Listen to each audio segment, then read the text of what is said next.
前段时间我们买了一辆二手宝马7系，本来打算春节期间开回安徽老家接婆婆的，然后现在就放在修理厂在维修。因为这辆宝马在我们使用了这1个多月，经常会出现一些老车的小毛病嘛。之前卖我们车的人现在提出要买我们这个车，我觉得这个车目前也确实给我生活带来了困扰，那我今天决定就卖给他吧。但我老公之前说过，车既然在我们手上发现问题，我们肯定要修好之后再卖给别人。这也算是对买我们车的人负责，也算是一个交代。对，确实要把它修好了，你才能卖给人家。昨天修理厂在修我们的车的时候，发现发动机缸垫漏水，他要我们去修理厂去一趟，说电话里面说不清楚。我和老公忐忑的来到修理厂，赶紧跑到我们的宝马旁边看他们说的漏水情况，因为以前只听说过漏油，漏水还是第一次听说。之前漏水是在哪边漏的？漏哪边了？发动机的缸体跟缸盖中间那个位置，缸垫漏。这个好修吗？对，那个要搞就要把发动机抬下来。那我问一下，如果不修的话，就可能没有防震，可能会导致发动机高温开锅，加上去给我们看一下，导致拉缸嘛。怎么办啊？发动机漏水。哦，这个就是防冻液吗？这是水吗？对。怎么是这种？车之后防冻液。你们就停这边停多长时间就漏这么多了？停了一晚上。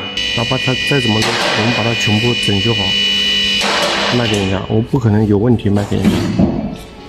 格局大一点。这个水泵漏水，那个节温器盖漏水，打方向都坏了。哦，我看到那个红色的，对，缸体红色的，这边也有着。我去，我漏到头上了。这里都是的，这都是水泵下面漏下来的嘛，对。水泵下面漏下来的。一个新发动机多少钱呢？新的那贵了。新发动机多少钱？现在大概6万左右。我们不是换新的发动机，但是它零件费就要1万。就零件1万了。就是拆之前预估都有开检查。你刚刚不格局大吗？我先缓一会儿。现在不是有人要买我们的车吗？我们可不可以不修就直接卖给他？为什么要把一个有问题的车卖给别人？你这讲话不负责任呐！但是你要修的话，这个我的心脏砰砰砰砰跳，我都受不了了。现在你要知道，这个车牌是在你的名下，是你的名字，他从你手里买过去，这么大一个问题，你不可能视而不见、充耳不闻的。做人做事，我只能说但求问心无愧。那你要修的话，你又要再付1万定金在这边。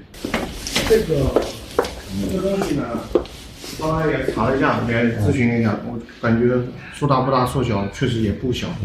涉及到拉缸的话，这个有点那个，这个要不我就先丢个1万块钱还够呢。先丢1万块钱，到时候对，就是后期的那个搞好了再上面。说过了。好。心脏。先拆给我们看一下吧。这个。其实你想，毕竟宝马7系啊。这是干什么？这是拆发动机，把跟发动机连在一起的东西都要拆掉。不是卖给他吗？正因为我们要卖给别人才要修，明知道有问题，我不可能把问题卖给别人，这到哪边都说不过去了，你说呢？拆就这2千。那我们今天就先走吧。然后有什么问题你们就拍的发给我们看。你们拍的步骤要发。对，就像你们昨天换轮胎、换电瓶一样的。本来今天是计划卖车的，但是因为我刚刚看了一下，那个防冻液漏的实在太厉害了，地上下面全部都是。我觉得既然在我们手上发现问题了，就听我老公的，把它修好算了。有句话叫什么？千金散尽还复来。然后我老公刚刚又付了1万到修理厂了，还有前天付了5000，这是已经交了1万5。这个世界上最不值钱的东西。那怎么办呢？我觉得信用才是第一位。而